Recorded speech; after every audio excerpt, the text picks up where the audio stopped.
kondisi pengorganisiran petani di sana untuk menuntut pengembalian lahan dan bagaimana keterlibatan aparat keamanan di konflik plasma buol itu. Di PT Hadaya Inti Plantations, TNI Angkatan Laut itu banyak terlibat dalam jabatan-jabatan penting di perusahaan swasta ini, jauh sebelum ada RUU TNI.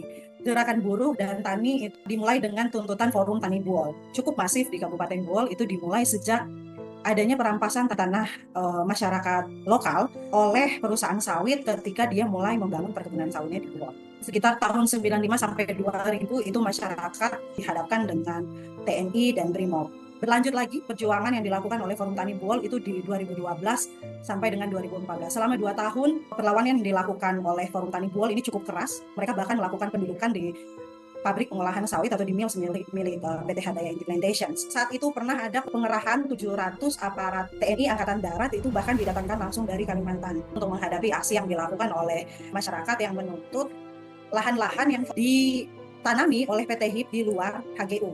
Dan itu mencaplok atau merampas tanah-tanah milik masyarakat atau kebun-kebun produktif yang sudah digarap oleh masyarakat.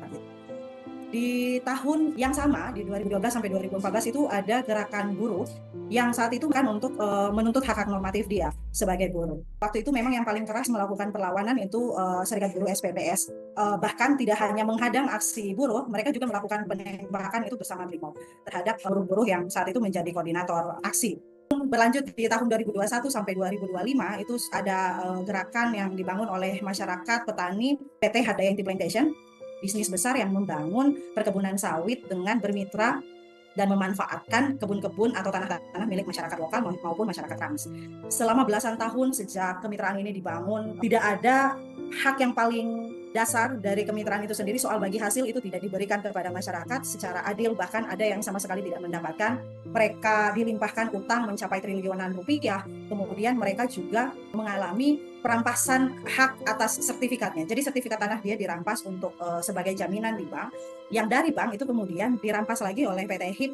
Akhirnya terciptalah perlawanan-perlawanan yang dilakukan oleh masyarakat. Rentang waktu itu pun setiap ada upaya perlawanan masyarakat, penuntutan masyarakat, baik itu di kantor-kantor pemerintahan maupun di perkebunan sawit kemitraan secara langsung, mereka dihadapkan penjagaan yang ketat oleh BRIMOB dan TNI yang dikerahkan oleh perusahaan sawit. TNI maupun BRIMOB yang tidak hanya berjaga di kebun sawit, tapi mereka juga bahkan mendatangi rumah-rumah warga. Ada mega proyek yang pada Mei 2024 itu ditandatangani MOU-nya. Mega proyek ini bernama Sulawesi Palm Oil Belt. Itu untuk 1 juta hektar perluasan perkebunan sawit di provinsi di Pulau Sulawesi.